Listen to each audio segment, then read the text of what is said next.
Tom's the one that put the whole thing together. Tom wanted to do something for this community. And with Bill, he got it all, the format put together, invited people for a board because it couldn't just be one person. We used to, at that time, the motel out at I-94 was the Holiday Inn, and it was sort of a premier place in Albion. We would meet there in the cocktail lounge, each of us with a glass of something or other, libation, sit around and visit and just discuss things, Tom sharing with us what his vision was. But it was just a very informal thing in those early stages. We would sit in there and talk big for about an hour and then adjourn to the bar across the hallway. The real conversations were what do we still have to do to get this to be recognized by the IRS as a public foundation rather than as a private foundation. And it was something to celebrate when we got there. I think I remember that meeting when Bill Allen was able to announce the fact that that he got in correspondence from the IRS that we were recognized, and we had an extra cocktail that day.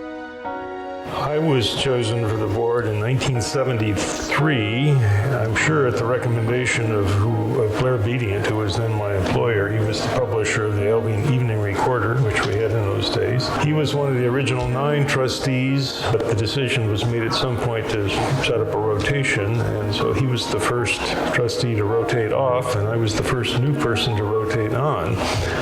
And that was the beginning of essentially a 20-year stint for me. Best memory. The best memory, that's a tough one. I guess I would have to say the Victory for Kids Playground, because that was really a community-wide project, and everybody got involved, and it was really worthwhile, and that would be my best memory. As I recall, 2 young mothers had children, taking them down to the Victory Park to play, and everything was broken and dangerous. There were community people that stepped up into leadership roles, and it took off from there. Well, I'll be honest with you, it consists of a number of memories, and that is my interactivity with the board members. Such a great group of positive people, great thinkers, who are truly dedicated to growing our community and having everybody, every aspect of our community involved in being part of one great community. The people who serve on the board invariably are individuals thinking about the community as a whole, thinking about the long-term needs and benefits of the community, thinking about the assets in Albion and how can they build on those assets to strengthen the community by building on assets. And one of the things, he used to talk about the river. He loved the Kalamazoo River. Tom recognized the aesthetic beauty that did exist in this community with our Kalamazoo River and wanted to build on that. So he had a vision of what a river could be like flowing through a community. It was a doable thing, and it was a place where the old mill had been not used for a number of years, so it just seemed like a good place. It's appropriate that the park honoring him in his name is at the river's edge. I just loved David Moore's being on the board. I thought he was such an inspiration, such a wonderful resource. So I think being on the board while he was on the board was probably the best part of it.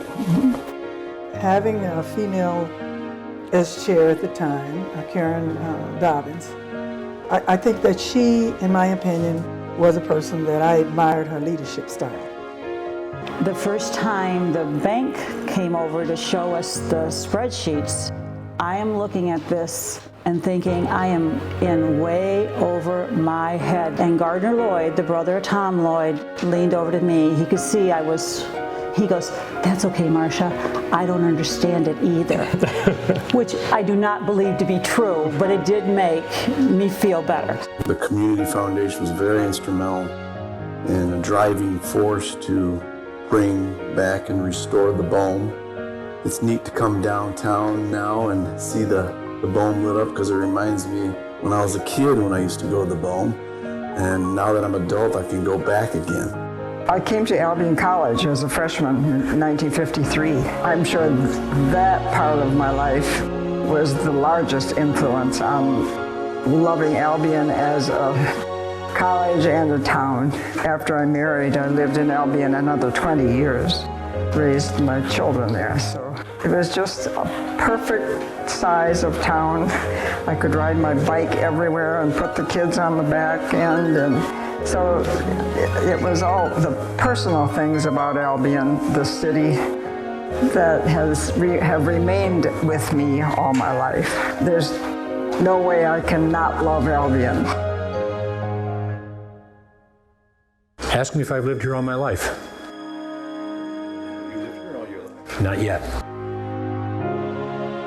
And when I get discouraged, I say I might, but it's almost always not yet. That's what I think of Albion. It's a great town.